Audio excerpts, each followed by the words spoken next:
Sounds good. All right, Coach. Just obviously first game of 2026 and chose to really bring it down to the wire there. Give me your overall thoughts on how you thought the game went for you guys here in Kingsville. First of all, I just want to wish Javelina Nation, I hope they had a great holiday season. Hope they had a great Merry Christmas. Hope they all celebrated Happy New Year safely. And I'm just very grateful to be back in front of the fans here in the Spec. Grateful to be back around these young men that just continue to find ways to get better. Not necessarily just to win, but just their want to improve, their want to be better people, better players. As a head coach, that's all you can really ask for. And they worked their butt off to earn a 2-point victory, and I just can't be more proud of the result. I want to start kind of everything here at the very end with the sequence that I know you were very proud of with the team. There's a sequence around 2 minutes left, need a bucket to kind of start to pull away here, and you get 4 consecutive offensive rebounds, a lot of them tough rebounds too.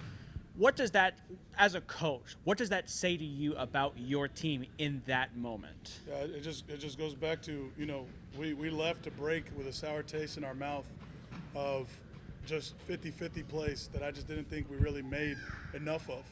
And our first 3 practices we had when we came back were 25 minutes of just rebounding. So that's part of what I'm talking about, of just the carryover. Game on the line, guys are playing extended minutes. We went to a shorter rotation in the second half, just with guys that were consistently being solid during the game. And it wasn't just one guy. That's the part that I love the most about it. I think both of them were in the game when it happened, and I don't remember who got them, but I just know we just kept going to go grab them, and they hit a wall, and we just kept fighting.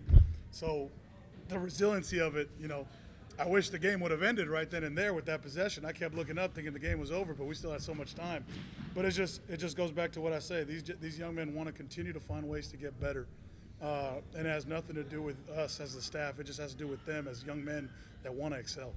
Right, you talk about that wall. Obviously, wasn't the prettiest defensive performance, but at the end of the day, the defense still has the clutch moments to kind of seal the game away, namely that block as Daniel.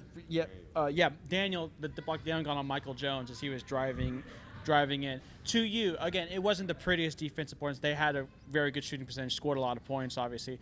But in those moments when you know the defense isn't really locking them down, but still is able to come up with the clutch plays, what does that speak to your team? Well, offensively, we were awful for the last 5 games before this one. And we came back from break and we really focused on offense, which means you don't really focus a lot on defense. But I will take an 85-83 win over a 60-47 loss any day of the week. So our offense came back. I'm glad to see us back scoring the ball.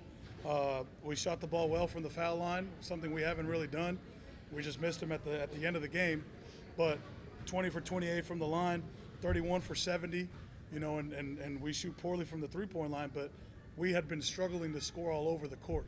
So as much as it looks like their numbers were really good, and credit to them, they have 2 really, really elite guards that our offensive scheme at the end of the game was just try to foul them out.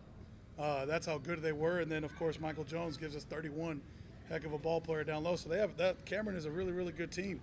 But just the fact that our win came at the end with stops, that just resembles who we are as a team.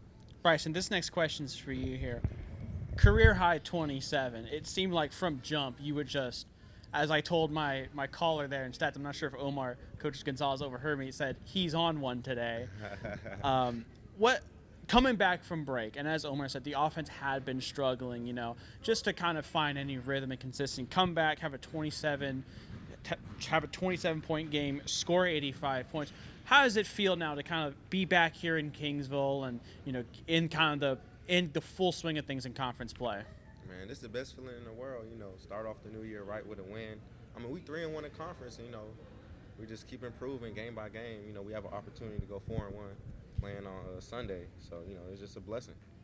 Right, and you talk about the grittiness throughout the game. You were kind of getting subbed in and out, but you had so many clutch rebounds, 9 rebounds, 1 rebound away from a double for yourself.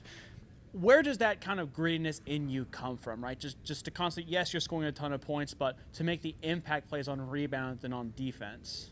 Man, I just try to be a dog out there. We were shorthanded today. And I knew, the team, we was going small sometimes. I knew I had to get some rebounds, crash the board. So, it's nothing. Awesome. Nate, this next question's for you here.